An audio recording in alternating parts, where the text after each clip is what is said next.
시청 누르고 예, 안녕하세요. 24년 예, 녹화 눌렀습니다. 감사합니다. 24년 2분기 이제 첫 번째 설명에 시작하도록 하겠습니다. 예, 중점 섹터로 조선주 섹터를 선정했고 관련돼서 이제 HD 현대중공업부터 이제 시작하도록 하겠습니다. 원래는 지금 오늘 스케줄상 플랜상 오늘 현대중공업 HD 현대중공업 이제 사업보고 읽기 하루 잡아놨는데요. 그리고 내일 이제 엑셀 공량식 설명해 드리는 플랜을 잡아놨는데, 이거는 이제 처음이니까 시간을 좀 드리기 위해서 첫 번째 기업이니까는 2주 정도 이제 드리는 거잖아요. 다음 주까지. 그래서 지금 일단 첫 번째로는 좀 여유있게 이제 시작하는 건 단계로 시작하는 거고, 이제 다음 두 번째부터 하나오션, 그 다음부터 이제 계속 쭉 나갈 거거든요. 그때부터는 이제 시간을 그렇게 많이는 드리지 않을 겁니다. 첫 번째는 그냥 여유 있게 일단 처음에는 좀 시간 여유 갖고 이제 시작한다고 생각하시면 되십니다.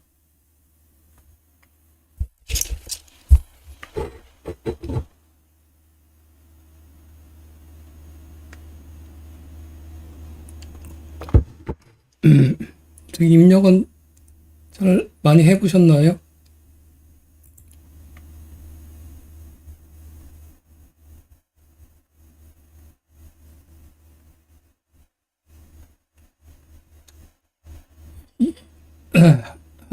입력을 하시다 보면은 어쩔 수 없이 이제 사업 보고서를 많이 읽으셔야 되잖아요.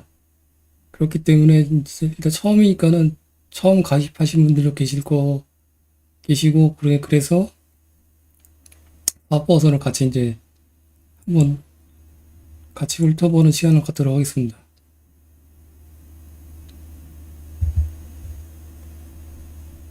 일단은 지금 보시면은 23년 12월, 그러니까 23년 4분기 사업보고서를 기준으로 이제 설명을 드릴 거고, 같이 한번 보시는 걸로 하고, 다음부터는 이렇게 자세하게는 안 볼 거예요. 일단 처음이니까 그러고.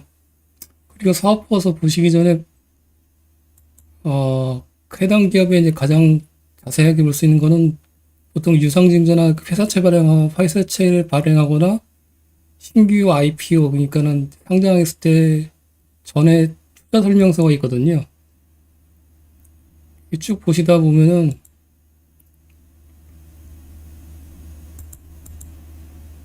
투자 설명서가 있어요. 이게 증권신고서 사채 발행이나 뭐 유상증자나 IPO 하면은 가장 좋은 거는 투자 설명서를 읽으시는 거예요. 투자 설명서를.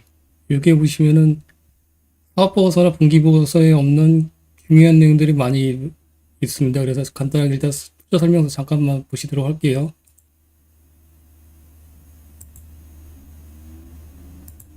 23년 10월 달이거든요. 일단은 HDD 현대중공업은 환율 변동 관련해서 위험사항이 있습니다. 계략적인 내용을 보시면은 고액가의 계약에서 생기는 수익 중에 국내 비중이 40%고 해외 매출이 이제 60% 차지하는 수출 의존도가 높은 상황이기 때문에 당연히 달러 원 환율이 상승하면, 즉 원화 가치가 하락하면은 어떻게 했나요? 매출이나 수익 구조가 증가되는 그런 고환율 수혜지라고 보시면 되시겠죠.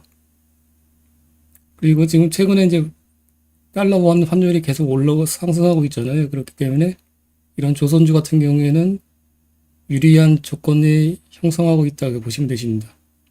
그래서 보시면 여기 투자 설명서 보시면 사업보고서에 없는 투자 위험 요소나 이런 것들이 많이 있거든요. 특히 이제 투자 위험 요소나 뭐 그런 것들을 읽어보시는 게 좋으십니다. 자세하게 잘 나와 있거든요.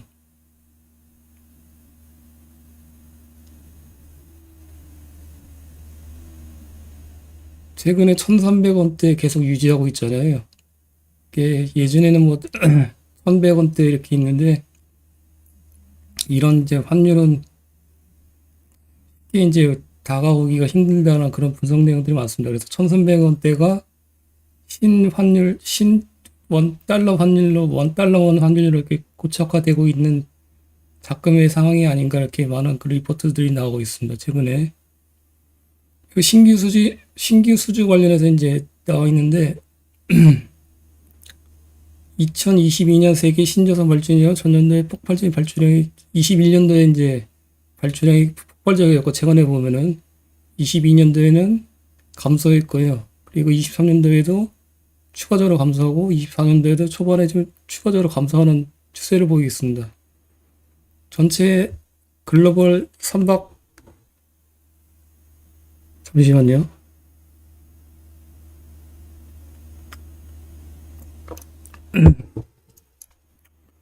그 신조선 발주량이 이렇게 계속 21년도를 피크치로 해서 이렇게 22년, 23년, 24년 초반까지 이렇게 계속 감소 추세 중인데 조선주를 좋게 보는 사유는 이거는 좀 약간 좀 아이러니한 상황이잖아요.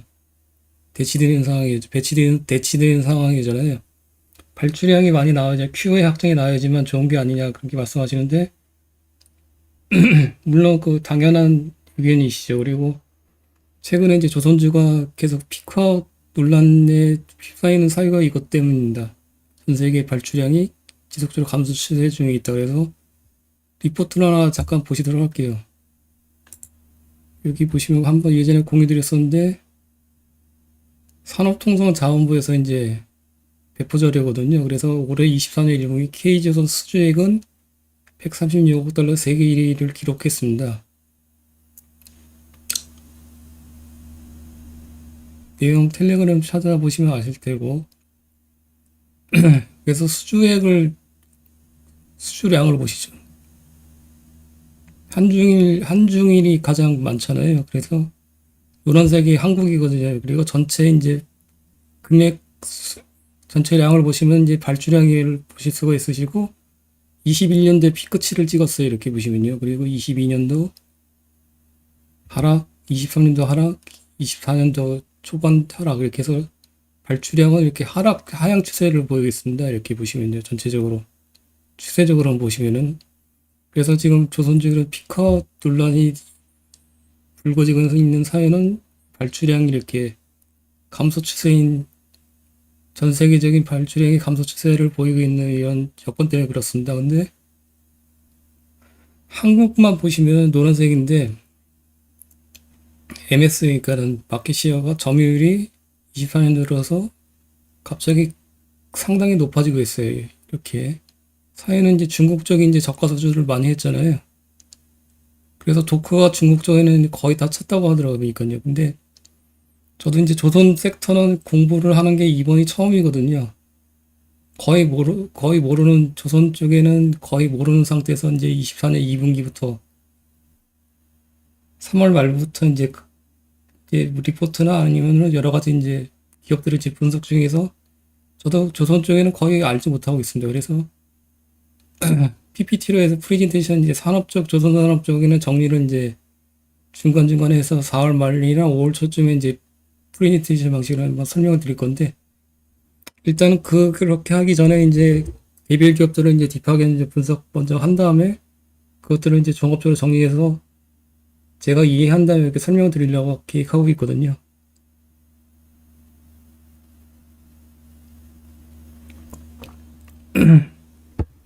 그래서 지금 계획은 HD 현대중공업, 하나오션, 삼성중공업, 현대미포조선, 그다음에 HD 현대 3호 계열인가? 그거는 비상장사인데 그것까지 한번 분석을 해보려고 하고 있습니다. 그래서 5개사를 종합적으로 분석한 다음에 결과치를 정량적으로 정성적으로 한번 종합적으로 검토해서 고려해서 한번 프레젠테이션을 한번 해드리려고 하고 있습니다. 근데 이제 계략적으로 일단은 지금 프롤로그 개념이기 때문에 계략적으로 보시면은 이렇게 중국 쪽에 이제 도크가 꽉 찼기 때문에 선박 종류 중에서 가장 이제 저가형이 제가 파악하기로는 탱커가 있거든요. 그 탱커는 유조선 쪽이잖아요. 원유 운반 쪽에 가장 싸면서도 기술력이 가장 높은 기술력이 필요 없는 그런 저가형 선박인데 탱커 쪽으로 이제 중국 쪽에서 많이 이제 과거에 이제 수출했는데 도크 쪽이 거의 꽉 찼다고 하더라고요. 근데 최근에 이제 탱커가 그래서 글로벌리 한국밖에 대안이 없다고 하더라고요. 그래서 탱커 발주가 이제 많이 나올 수밖에 없는 상황이고 앞으로 이제 탱커 쪽에 수주가 증가될 수 있는 개연성이 있다고 그렇게 최근에 이제 기사들이 많이 나오고 있습니다. 그리고 최근에 보면은 암모니아 쪽에 VLAC, 베리라이즈, 암모니아 C는 뭐지? 아, C는 갑자기 기억이 안 나네요. 아모니아 탱커, 아모니아 운반선하고, 잠깐만요. 아, 목이 안 좋아갖고. 듣기가 좀 불편하시죠? 죄송합니다.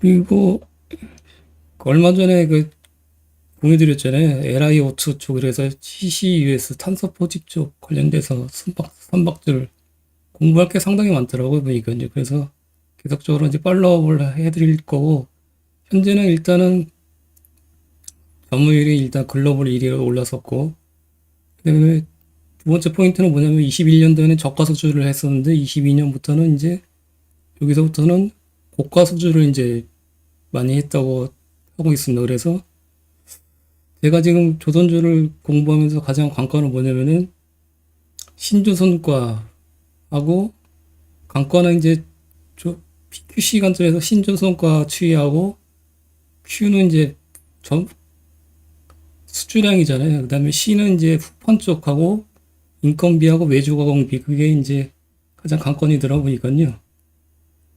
그래서 과연 그것들을 조사를 해보고 있는데 과연 이제 얼마만큼의 레깅을 통해서 그것들이 이익률이 반영이 되는지 그게 이제 찾는 게 저한테는 숙제로 다가오고 있습니다. 그래서 정량적으로 그것들을 한번 어떤 게 영향을 많이 미치는 건지 그거를 파악 중에 있는데 GPM 쪽에 이제 영향을 미치는 거잖아요. 매출총익률 쪽에. 근데 그게 신주성과가 몇 개 분기로 레깅 되는지, 그 다음에 원자재 쪽에 이제 후판 쪽이잖아요. 후판 쪽에 이제 그 비용 쪽에 보시면은 한 20% 정도 차지하고 있는데, 원가 측면에서.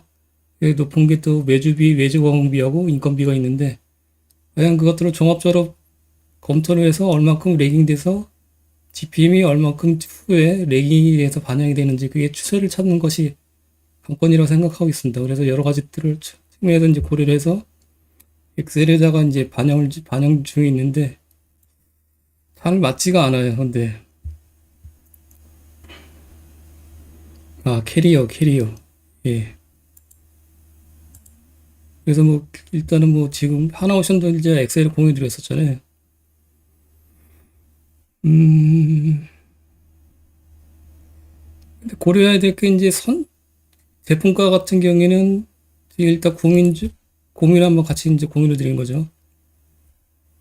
제품가 같은 경우에는 탱커 이렇게 뭐 컨테이너, LNGC 이렇게 나와 있는데 각 분기별로 각 연도별로 일단 선정들이 가장 높은 비중을 차지한 수주 선정들이 이제 선택이 돼야 될 테고 일단 제품과를 대표하는 것들은 그다음에 원재료 가격은 스틸 플레이트 후판 쪽에 이제 가장 높은 비중을 차지하니까 이걸로 한 선택하면 되는데 제품가하고 원재료가의 스프레드를 표시를 하는데 과연 제품가는 몇 분기 뒤에 이렇게 레깅돼서 반영되는지 근데 원재료도 바로 이제 매입하자마자 바로 반영되는 거 아니잖아요. 근데 스프레드를 일단 각각 분기별로 따서 이렇게 해놨는데 고민은 뭐냐면은 신주성가 추이가 이제 반영되는 분기하고 원재료 투입 분기하고는 아마 또 격차가 있을 거라고 그래서 각각 같은 이렇게 제품과 같은 분기별로 이렇게 스프레드 따지면 되게 또 어미로 따지면은 정확도가 낮을 거라고 생각합니다. 그렇기 때문에 이것도 어떤 선정이 해당 분기에 많이 이제 수준했는지 그런 것들을 따지면은 여러 가지 복합적인 따지면은 또 인건비나 또 외주가 공비 그런 것들이 있고 그런 것들을 따지면은 단순하게 이렇게 매출총익률을 제품가하고 원재료가를 스프레드를 따져서 분기별로 이렇게 레깅 시키는 거는 정확도가 떨어진다고 생각해요. 보시면요. 이렇게 분기별로 하면은 그래서 그 찾는 것이 상당히 어려운 것 같다고 판단하고 있고, 일단은 현재까지 내린 결론은 뭐냐면은 계약 부채하고 계약 자산이 있잖아요. 계약 자산 같은 경우에는 초보자문제표 설명의 시간에 계속 설명드렸지만은 매출 채권의 광의의 범위의 금액들이고, 여기에는 이제 모든 비용들이 계약 내역에 포함되지 않는 모든 비용들이 이제 포함됐다고 이제 산출돼서 포함됐다고 말씀드렸잖아요. 그렇기 때문에 어떻게 보면은 계약 부채는 선수금이고 계약 자산은 모든 비용들이 해당 분기에 포함되는 비용들이 이제 해당 기업에서 이제 산정했기 때문에 광의의 신조성과나 아니면은 원재료과나 인건비나 모든 비용들을 다 포함됐다 이렇게 감안한 개념으로 잡고 가는 거죠. 그래서 계약 부채하고 계약 자산을 나눈 다음에 그것들을 레깅 시켜갖고 지표하고 비교를 또 해보는 해보는 작업들을 진행 중에 있습니다.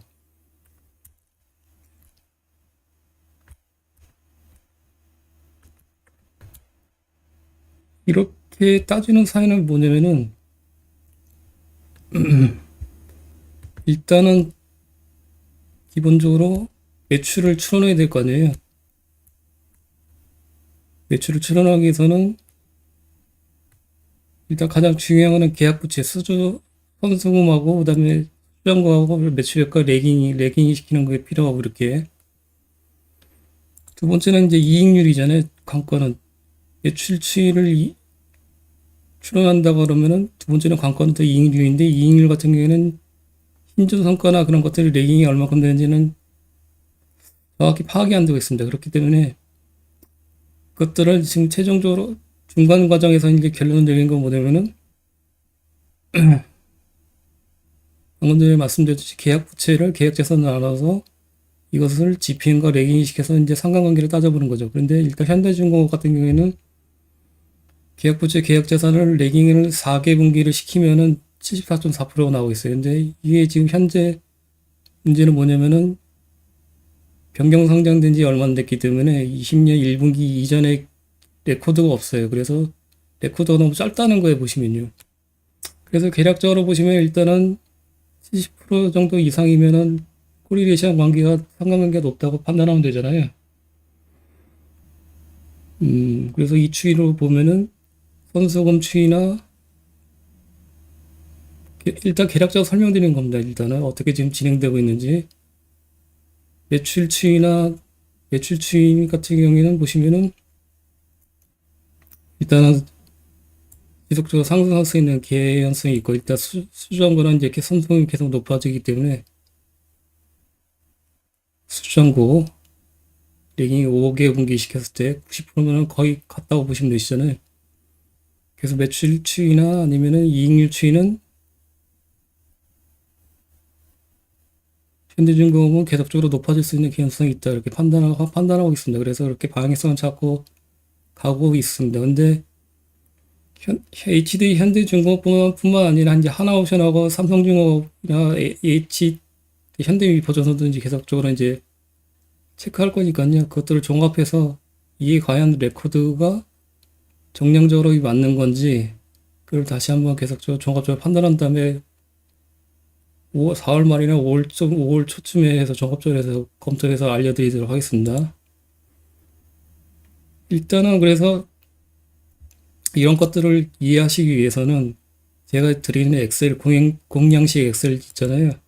그것들을 입력해 보시고 같이 고민을 좀 해보셔야 될 것 같아요.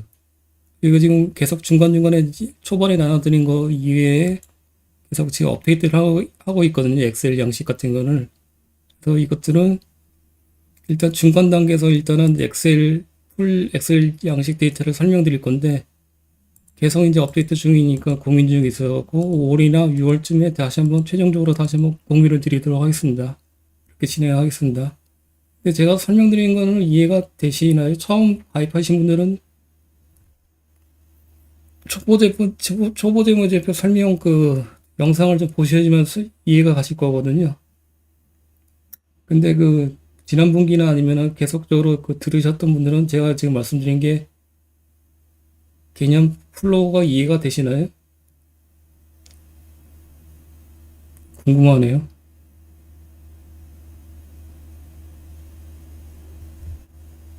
처음 가입하신 분들은 좀 어려우실 텐데, 뭐, 들으시면은.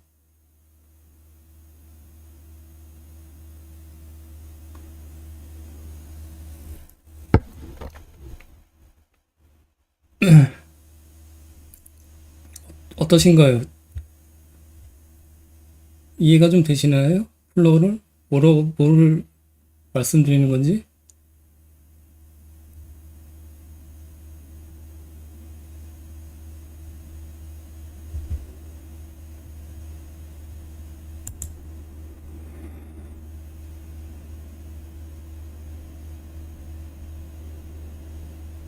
뭐, 답변들이 한 번도 없으시네.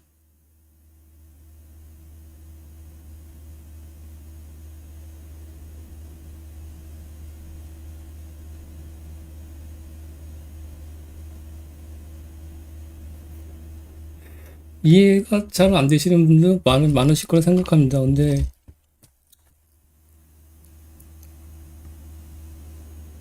특히 이제 처음 가입하신 분들은 들으시면은 좀 많이 좀 복잡하실 듯한데, 일단은 그 24년 1분기에 1월부터 해서 3월까지 해서 소모재무제표 설명에 영상 남겨 드렸잖아요. 그걸 한번 쭉 처음부터 끝까지 한번 반드시 좀 한번 보신 다음에 그 다음에 참여를 해 주십사 이렇게 부탁드리고 싶습니다.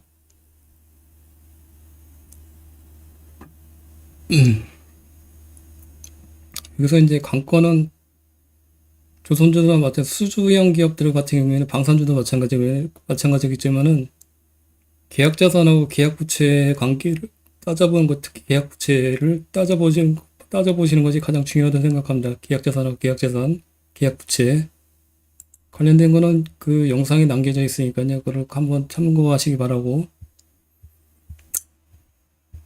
이제 서론이 좀 길었는데 아무튼 추세는 이었습니다. 발주량은 이렇게 추세 꺾이고 있고, 근데 신조 성과를 잠깐 보시면 리포트를 보시면은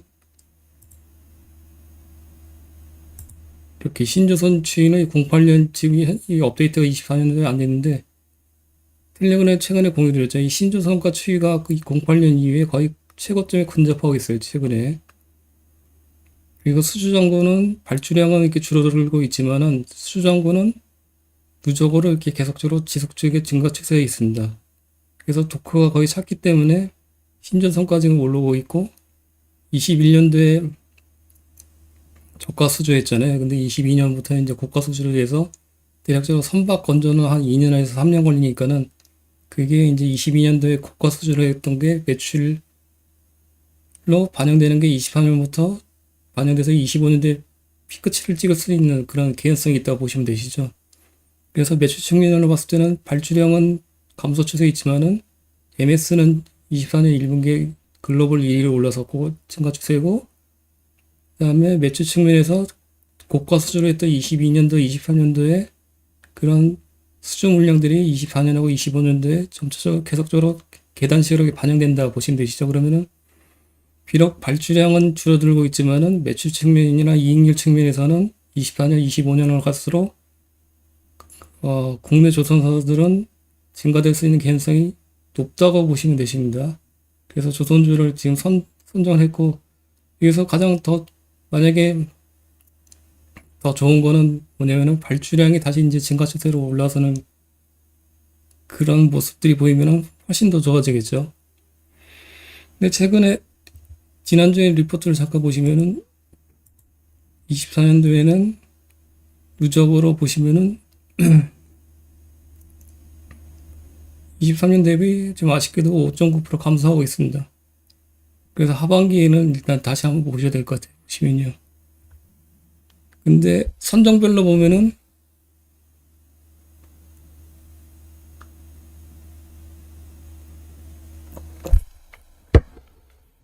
여기 보시면 탱커 말씀드렸잖아요. LPG선하고 탱커, LNG선은 증가되고 컨테이너와 벌커선은 감소 추세에 있습니다. 그래서 이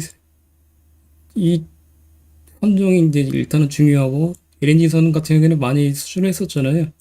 근데 앞으로 이제 탱커 쪽이 이제 중요도가 높을 것 같고, 그 탄소포집 CCS 관련해서 LI 오트 선박인가 그것도 이제 특수성이 있기 때문에 그거에 대한 수주 관련해서 소식을 이제 체크해 보시는 것이 필요할 것 같습니다. 그래서 일단은 탱커 쪽하고 이렇게 연계성이 있어 계속 모니터링하는 것이 필요할 것 같습니다. 근데 지난주에도 보면은 수준을 계속적으로 하고 있더라고요. 보니까요. 계속 지속 수준량이 높아지고 있는데 아무튼 이렇게 종합적으로 검토해서 좀 더 이제 자료를 모은 다음에 공유를 드리도록 할게요. 사업보고서를 보기로 했었는데 서론이 좀 길었네요. 보니까요. 사업보고서를 같이 잠깐 보시도록 하겠습니다. 엑셀 입력하실 때 필요한 것들을 보시면은 회사의 개요 같은 경우에는 그냥 한번 쭉 읽어보십시오. 그리고 보통 정관에 관한 사항을 보시면 신사업 같은 거 추진하면은 그 표시를 하잖아요.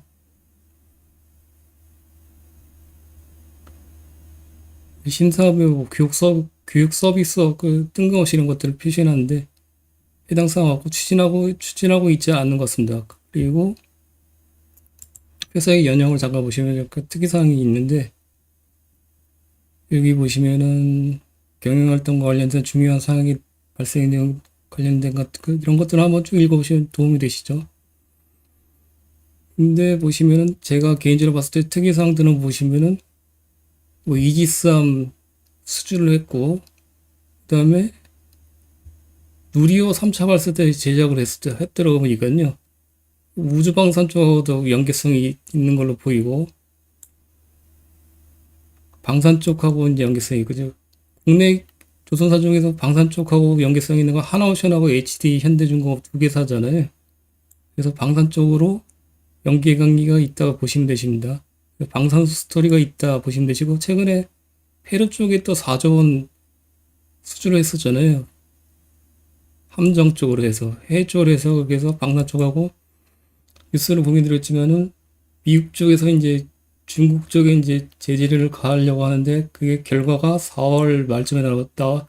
제재 여부를 4월 말쯤에 나오잖아요. 근데 그 미국 쪽에서 이제 그 MRO라고 해서 미국 함정 쪽에 이제 수리하고 유지 보수하는 거를 미국 쪽에서는 캐파가 안 되니까는 한국하고 일본 쪽으로 해서 그것들을 발주를 낼 계획을 갖고 이제 방문했다는 그런 내용들이 있습니다.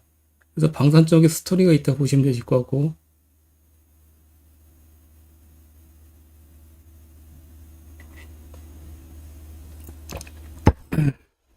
그런 것들을 파악하시려면 회사의 연역들 같은 거는 한번 쭉 읽어보시는 게 좋으세요. 어떤 연역들이 과거에 있었던 건지 그리고 사업의 내용을 보시면은 제품군은 이제 선정으로 보시면은 일반 조선 쪽하고 해양 플랜트하고 TX에 이렇게 엔진이 있습니다. 엔진이. 근데 이거를 입력하시다 보시면 아시겠지만 엔진 기계가 비중은 한 20% 정도밖에 안 되는데 이익률 측면에서는 HD 현대중공업이 이 사업 부분별로 매출하고 이익 입력을 해보셨나요?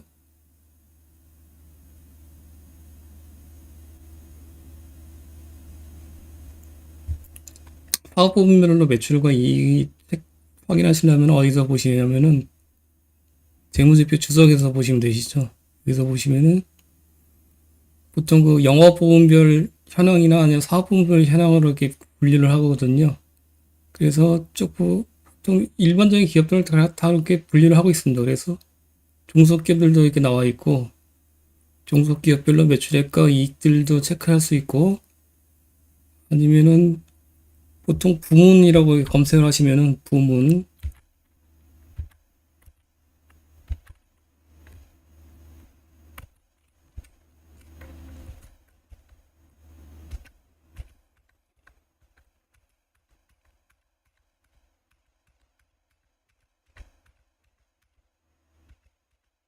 영업 부분이라고 명기되어 있잖아요.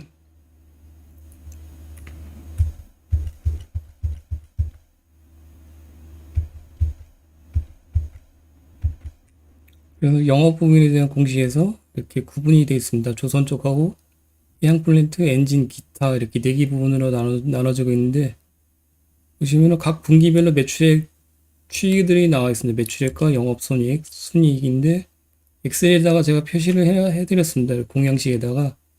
그래서 이것들을 추세적으로 분기별로 다 따다가 이렇게 각 부문별로 이렇게 이 매출이나 이익 추세를 체크해 보시는 게 반드시 필요하십니다. 그래서 어떤 과연 제품군 중에서 어떤 제품군들이 매출이 잘 나오고 있는지, 최근에 추세적으로 이제 증가되고 있는지, 그 다음에 이익률은 어떤 것들이 가장 좋은지 구분을 하셔야 되겠죠. 당연히 그 초보 제표 설명 시간에 설명드렸잖아요. 왜 해야 되는지. 그래서 간단하게 잠깐 보시면 차트를 보시면은 만약 입력을 다 하셨던 분들은 아시겠지만은 HD 현대중공업이 하나오션에 대비해서는 이익률이 좋잖아요. 여건이 사유가 뭐겠나요? 이렇게 보시면은 부문 매출액 추이를 보실 수가 있으시고, 조선 매출액이 이제 역대 분기 최대를 기록하고 있고, 해양 플랜트가 주황색이고 엔진기계 매출액이 이렇습니다. 22% 정도 차지하고 있는데, 각 영업 부문별로 이렇게 조선, 그다음에 엔진기계, 해양 플랜트 이렇게 세 개를 구분할 수 있습니다. 입력을 하시면. 아까 그 연결재무제표 주석에서 찾으라고 말씀드렸잖아요. 조선 쪽 보시면은 이익률이 상당히 박해요. 보시면은 과거에는 이제 4%대 이렇게 하다가 적자 발생됐다가 최근에 이제 로우 싱글 지금 한 3% 정도, 2% 정도밖에 안 되네요. 보니까요. 매출액은 증가되고 추세이고 그러면은 22년도에 이제 고가 수준을 했기 때문에 이제 이것도 이익률이 점차 이제 증가됐으면 높아졌으면 개연성이 있겠죠. 근데 엔진 기계 쪽을 보시면은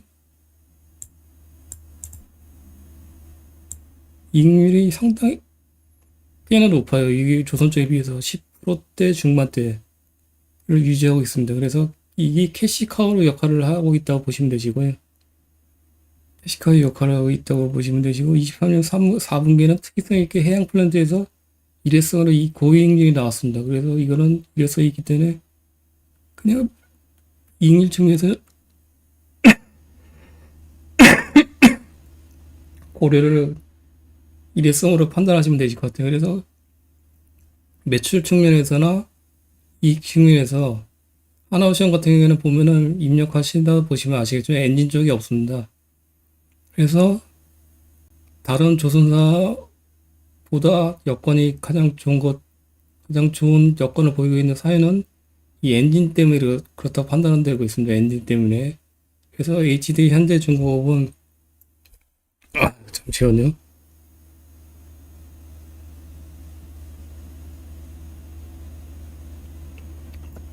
개인적으로 하나오션이나 삼성중공업 대비 탑픽으로 보고 있는데 사유는 일단 이익률 추세가 좋고 그 핵심은 엔진 쪽이다. 엔진 사업 부분이다. 그렇게 보시면 되실 것 같습니다. 엔진 쪽에서 매출액이 계속적으로 증가되고 있고 증가되는 추세에 있고 이익률은 4분기에는 매해 4분기는 좀 낮게 유지되고 있는데 이익률 같은 경우에 추세적으로 보시면 연도별로 체크해 보면은 증가 추세를 보실 수가 있으시잖아요. 그래 매출액 증가 추세 있고 이런 것들을 파악하기 위해서 이제 구분하셔야 하고 입력을 하셔야 되겠죠. 그거를 보시려고 그러면은 보통 연결재무제표 주석에서 보시면 영업 부문으로 구분해서 보시면 되시고 그리고 제품가 같은 경우에는 당연히 여기서 보시면 주요 제품 및 서비스에서 여기서 입력을 하시면 되시겠죠. 여기서 보시면은 엑셀 장표에다가 설명드렸잖아요. 여기서 다 따다가 입력을 하시면 되시죠.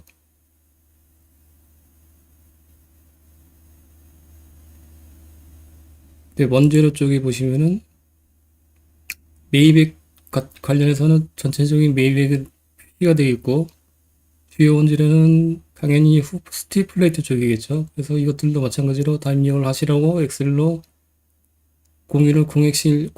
공양식을 다 배분을 해드렸습니다. 그래서 입력하시면 되시고 근데 좀 HD 현대중공업은 짧기 때문에 20년 1분기부터 자료가 없잖아요. 그래서 좀 그게 좀 아쉽죠, 한 걸요.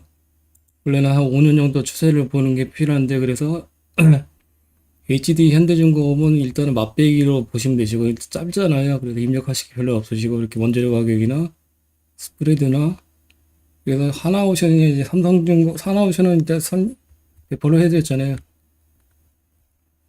하나오션 같은 경우에는 좀 더 길게 하기 위해서는 여기 보시면 PQ에서 12년 1분기부터 체크해 보시라고 이렇게 일부러 12년부터 찾을 수 있게 이렇게 입력해 놨어요. 그래서 일단은 스프레드 같은 경우에 추세를 보시면 이렇고 제품가도 LNGC 최근에 가장 많이 수출한 선종이잖아요. 이렇게 상승 추세고 여기도 최고가를 기록하고 있고 판 가격 같은 경우에는 최근에 좀 짧게 보면은 많이 빠진 걸로 보이는데 과거에 보면 상당히 많이 높아지고 있어요. 높은 레벨로 유지되고 있고 그래서 좀 이렇게 보시면 하락 추세를 있고 있잖아요. 판 같은 경우에는 중국제 이제 건설경 기업은 이제 상당히 밀접한 관계가 있는데 최근에 이제 구리 가격 같은 경우는 많이 오르고 있는데 열연 코일 같은 경우 가격 같은 경우는 계속적인 하락 추세잖아요. 그 구리 같은 경우에는 이제 AI 쪽인 데이터 센터나 그런 것 때문에 이제 서버 쪽으로 많이 이제 필요하기 때문에 가격이 오르는데 이런 코일 같은 경우에 많이 빠지는 사이는 건설 경기가 부동산 경기가 살아나지 않기 때문에 그렇습니다. 그렇기 때문에 중국 부동산 경기가 살아나기는 좀 단기적으로 상당히 좀 어렵다고 판단하고 있고 그래서 후판 가격이나 강판 가격 같은 경우에는 하향 안정화 추세가 계속적으로 이어질 수 있는 개연성이 있다고 판단하고 있습니다. 그렇기 때문에 조선 섹터 같은 경우에는 이런 원재료 가장 비중이 높은 이제 원재료 후판적 스틸 플레이트 쪽이 가격이 계속 하향 안정화 추세를 이어갈 수 있는 개연성이 있다고 보시면 판단하고 있습니다. 그래서 PQC 관점에서 Q는 MSC에 올라가 있고 P는 신조선가는 계속적으로 올라가고 있고 C는 빠지고 있고 그래서 24년도 25년까지는 조선주가 꽤나 괜찮지 않을까 그렇게 판단하고 있어서 설명드리는 거고요. 이런 추세를 보시려고 하면은 판단하시려고 하면 이제 각 기업별로 이런 장기 추세들을 입력하셔서 판단을 좀 하셔야 되고 그다음에 관련된 뉴스플로 같은 것도 계속적으로 지속적으로 모니터링이 필요하시겠죠. 그래서 사업보고서에서 일단 1차적으로 이런 것들을 다 입력하신 다음에 어떤 원재료가 이제 주요 원재료인지 파악이 되셔야지만 비용 측면이나 PQC 관점에서 계속 팔로우업을 하고 모니터링을 할 수 있습니다. 그래서 일단 기본 세팅은 사업보고서 내에서 이런 것들을 다 발췌해서 입력하신 다음에 그것들을 판단하셔야 된다고 말씀드리고 싶습니다. 처음 가입하신 분들은 기준으로 설명드리는 거니까요.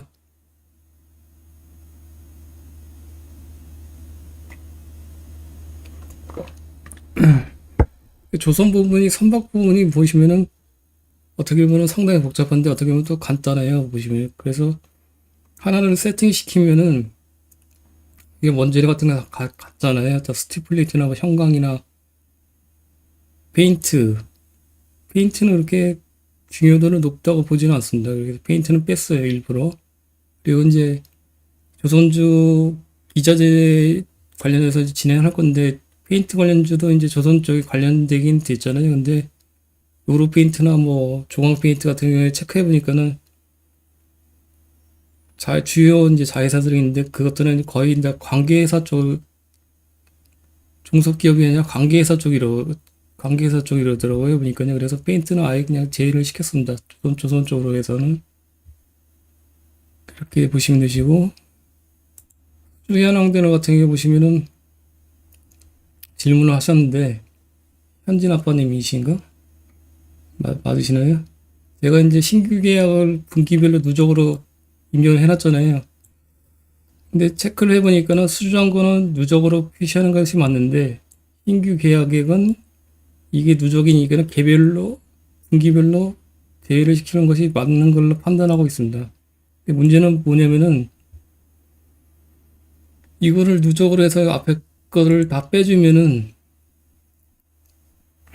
어떤 구간에서는 이 수주장고는 누적으로 당연히 표시를 해줘야 되고 신규 수주액은 이거 누적된 건데 개별로 빠지면 어떤 데는 마이너스가 나와요. 보면은 그래서 마이너스면 수주 잔고가 취소가 된 건가 그렇게 의문시가 되더라고요. 그래서 그것들은 다음 주에 제가 이제 여기를 통화해서 한번 확인해 보도록 하겠습니다. 근데 이것들을 간접적으로 계략적으로 비교할 수 있는 게 뭐냐면은 주요 계약 현황들이 있거든요. 그래서 이것들을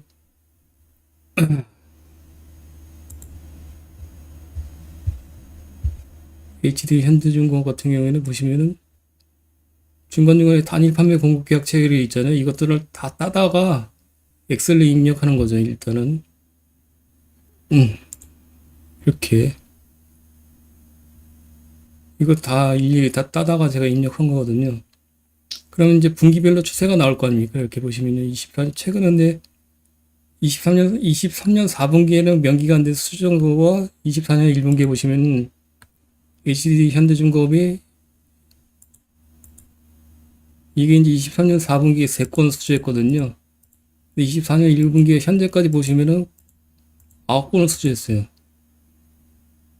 과거에 보시면은 좀 아쉬운 게 뭐냐면 23년 2분기 이전에는 자료들이 별로 없는데 최근 추세들이 수주량이 상당히 많다 이렇게 보시면 되시고 이것들을 분기별로 따다가 이렇게 입력을 다 해놨거든요. 선정별로 추세를 보시면은 VLAC하고 VLGC, LNG 쪽하고 암모니아 쪽이 캐리어 쪽이 이렇게 건수들이 상당히 높고 LNGC는 과거에 많았었고 여기는 주력이었고 원래는 그다음에 분기별로 보시면 이게 신규 수주이잖아요. 신규 수주. 그래서 24년 1분기 다시 살아나고 있다 보시면 되시고 근데 이 금액들이 뽑히잖아요. 지금 보시면은 신규 수주액이 그러면은 24년 3분기에는 4분기는 좀 빠졌고 23년 3분기는 높았고 이거하고 아까 누적으로 보시면은 신규 수주하고 추세가 안 맞아요. 그렇기 때문에 그 현준 아빠님이신가 말씀하신 게 맞고 누적으로 표기하는 게 아니라 이것들을 누적이니까는 다 별도로 빼서 분기별로 이렇게 입력하시는 것이 맞다고 판단하고 있습니다. 근데 이거는 정확하게 좀 판단해 갖고 파악해서 다시 한번 알려드리도록 하겠습니다. 현준 아빠님 계시나요? 여기? 맞나? 그 현준 아빠님이? 아, 목이 안 좋아갖고.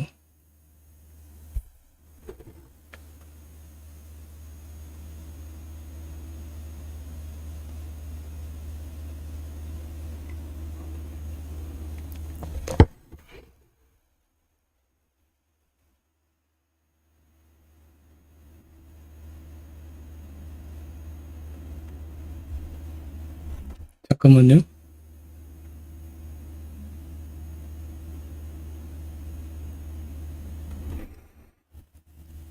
근데 이런 작업들을 번거롭게 시간 들여서 왜 하겠나요? 당연히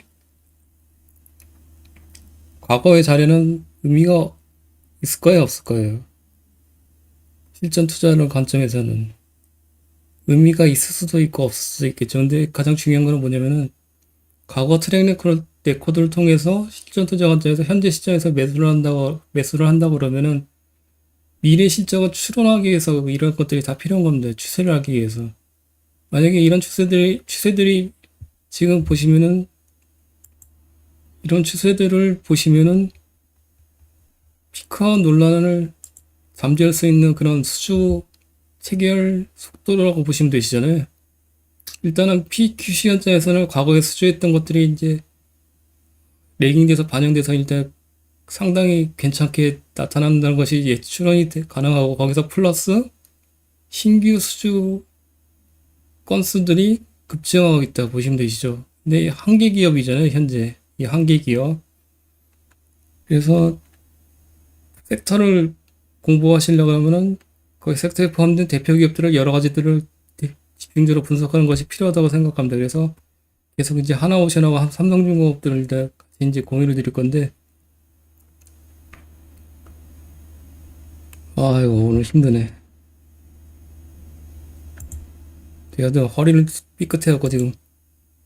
하나오션도 엑셀을 공유 드릴 때 이거는 뺐어요. 제가 일단 주요 계약 현황들은 이제 작성 중에 있거든요. 하나오션도 보시면은 수주를 보시면은 24년도에 꽤 하고 있어요. 보시면 금액들이 LNG 운반선 같은 게 최근에 이제 정리를 하고 있는데 추세들은 괜찮다고 보시면 되시죠. 그런 것들을 다 짜주기 위해서 사업버섯을 일일이 다 파악을 하셔야 된다 말씀드리고, 오늘은 첫 번째 시간이니까는 사업버섯 HD 현대중공업 말씀드리고 있는데 전반적으로 이렇게 말씀드리고 있는 겁니다. 잠깐만요.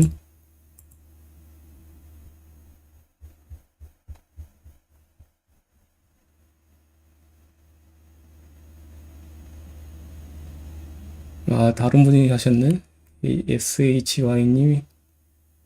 음. 왜 현준 아빠님이 기억나지, 갑자기? 그래서 이것들 정리한 다음에 공유를 드리고, 음. 그리고 하나오션 같은 경우에는 추세가 보면은, 아니. 아까 그 계약 부채하고 계약 자산이 가장 중요하다고 말씀드렸잖아요. 결론은, 추세를 보시면은 계약 부채, 계약 자산 하나오션 쪽이고, 고점 찍고 약간 이렇게 이제 빠지고 있는 추세를 보실 수가 있고, 이게 좀 제가 보기에는 과연 관건이라고 파악되고 있습니다. 계약 부채, 계약 자산 추이. 그리고 이제 또 시간점에서는 이전까지는 외국 근로자들이 이제 부족해서 외주 광업이 상당히 높았었잖아요. 그래서 외주 광업비가 꺾이는 게 추세가 중요하고, 그다음에 인건비가 높아지는 게 중요해요. 그래야지만 이제 외주 광업비가 비용 측면에서 이제 많이 빠져야지만 이제 비용 측면에서 주요하다고 보는데, 하나오션 같은 경우에는 보시면 직원 수가 이제 전체 근로자 수가 다 포함이거든요. 그런데 이렇게 고점 찍고 있다가 최근에 보면은 상승 추세이긴 추세인데 조그먼 수들이 증가 추세가 이렇게 많이 임팩트 있게 다가오지 않고 있습니다. 이렇게 보시면요. 그래서 매주 공급이 계속 높아져 있어요. 그래서 하나오션 같은 경우에는 적자를 계속 시현 중에 있는데 이런 사례들이 있는 것 같습니다. 그러니까 계약 부채, 계약 자산 같은 경우에도 추세가 다시 꺾이고 있는 추세를 보이고 있고, 그래서 하나오션 쪽에는 캐시플로우나 그런 것들을 보면은 여건이 이렇게 좋지는 않아요.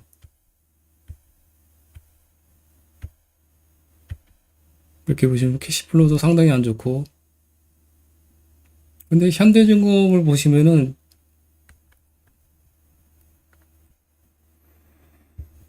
음,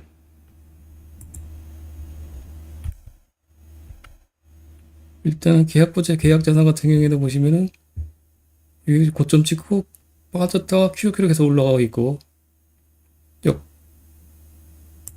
계약부채, 계약자산 같은 게 보시면 좋고, 그리고 직원 수를 보시면은 종업원 수를 보시면은 급격하게 올라가고 있어요. 이제 외국인 근로자를 많이 채용했다는 거잖아요. 그 매주광업비가 비용 측면에서, 근데 매주광업비를 별도로 표시를 안 해놨더라고요. 그러니까요. 그래서 비용 측면에서는 아마 기타에 포함되는 것 같은데, 기타가 이렇게 빠지고 있어요. 인건비가 높아지고 있고. 그래서 이런 것들이 이제 여러 가지 복합적으로 봤을 때, 엔진 쪽도 있지만은, OPM이 역대 분기 최고로 올라가고 있는 좋은 모습을 보이고 있습니다. 판관비가 이제 많이 빠지고 있고, 캐시플로우가 돌아서고 있어요. 두 개 분기 연속. 그래서 HD 현대중공업의 개인적으로 토픽으로 보고 있습니다. 현재. 하나오션은 조금 좀 문제가 있는 것 같아요. 근데 이런 것들을 다 판단하기 위해서는 사업보고서, 모든 근거자료들은 사업보고서를 읽으시고 거기서 다 발제해서 그것들을 종합적으로 검토를 하셔야 된다고 말씀드리고 싶습니다. 그 최근에 이제 하나오션 같은 경우에는 지난주에 이제 그 태양광하고 풍력 쪽에 이제 하게 될 예정이잖아요. 유성증자가 필요 없다고 리포트가 나오고 있는데, 보시면 캐시플로우가 계속적으로 안 좋아지고 있어요. 이렇게 보시면요. 이 영업이익, 노란색이 영업이익이고 캐시플로우고, 근데 개인적으로 봤을 때는 유상증자가 조만간에 시행을 할 수밖에 없을 것 같아요. 연도별로 보시면은 프리캐시플로우가 계속적으로 마이너스로 들어가고 있잖아요. 지금 현재. 그런데 지금 보시면은 유상증자가 필요하다는 사유를 말씀드린 거는 입력을 이제 하시라고 이게 장표를 드렸잖아요. 보시면은 이렇게 재무활동 현금 흐름, 재무활동 현금 마이너스는 차입금을 갚았다는 거고, 플러스는 차입금을 늘렸다는 거잖아요. 유상증자. 근데 유상증자를 23년도에 엄청나게 했어요. 3조 4천억인가? 근데 현금 흐름을 보시면은 현금성 자산이 재무상태표에서 뽑을 수 있어요. 입력을 하시다 보시면은 계속 빠지고 있어요. 이렇게 보시면. 근데 이걸 차트로 이렇게 보시면요. FCF가 플러스면은 현금성 자산이 그렇게 차입금이 필요 없잖아요. 근데 프리캐시플로우가 계속 빠지고 있는 거는 현금이 그만큼 빠지고 있다는 거고, 현금성 자산을 유지하기 위해서는 이게 빠지는 만큼 뭔가 차입이나 증자가 필요하잖아요. 그래서 증자가 이렇게 되고 있고, 현금성 자산이 추세가 보시면은 이 추세가 지금 이 프리캐시플로우가 23년도에 이 정도 마이너스 됐으니까는 만약에 24년도에도 계속 지켜봐야 되겠지만은, 만약에 이런 추세들이 계속 이어간다면은 이 현금성 자산이 24년도에 소진이 될 확률이 높아요. 그렇기 때문에 24년 말이나 25년 초에는 유상증자가 또 한번 반드시 필요하지 않을까 판단하고 있습니다. 그렇기 때문에 일단은 하나오션 같은 경우에는 투자 측면에서는 그렇게 좋아 보이지는 않다고 판단하고 있습니다. 이런 것들을 판단하기 위해서는 리포트에는 뭐 필요 없다 나와 있지만은 개별적으로 반드시 사업보고서를 다 검토해서 이렇게 개인적으로 판단은 내리고 투자를 한다 그러면 저는 일단은 텔레그램을 통해서 말씀드리죠. 단타 개념을 일단 빠졌을 때 들어갔거든요. 근데 단타 개념으로 들어갔던 사유는 뭐냐면 이런 것들 때문에 그렇습니다. 장기로 이렇게 갖고 가기는 좀 어려운 여건이잖아요. 이런 것들이나 아니면 인건비나 아니면 계약 부채나 뭐 그런 것들. 그래서 롱으로 가려고 하면은 판단되는 거는 HD 현대중공업이 가장 적합하지 않을까. 이 삼성중공업이나 뭐 현대미포조선은 분석을 깊이 못했기 때문에 아직 모르고요. 일단 두 개는 이제 끝내놨으니까는 거의 다 이렇게 이런 식으로 판단하는 겁니다.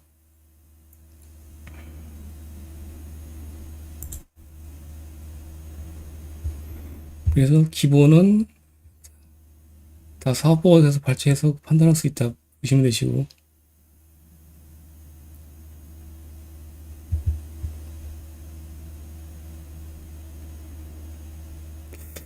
사업보고서를 설명드리려고 했는데 잡속이 다른 부가적인 설명이 너무 길었었는데 보니까요. 근데 어떻게 처음 가입하신 분들은 좀 이해가 되시나요?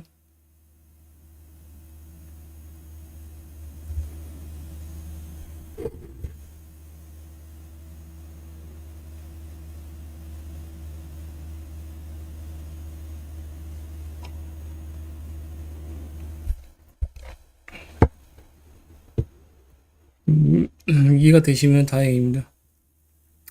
그러면은 오늘은 1시간 지났으니까 이쯤에서 마치고요. 내일 추가적으로 엑셀 입력하는 거를 설명드리도록 할게요. 그렇게 진행해도 되겠습니까?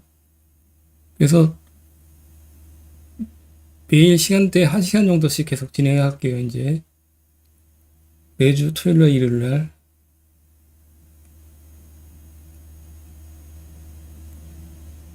처음에 이거는 좀 서론이나 그런 것들을 많이 길게 좀 설명드렸는데, 앞으로는 그런 사이클이 이제 많이 줄어들 겁니다. 그래서 계속 미리 엑셀을 공유 드리잖아요. 그것들을 입력을 미리 해주시 2주 정도 기간을 드릴 테니까요. 입력을 해보시면서 고민을 많이 해보세요. 아, 이 사람은 왜 이렇게 입력을 하라고 했는지.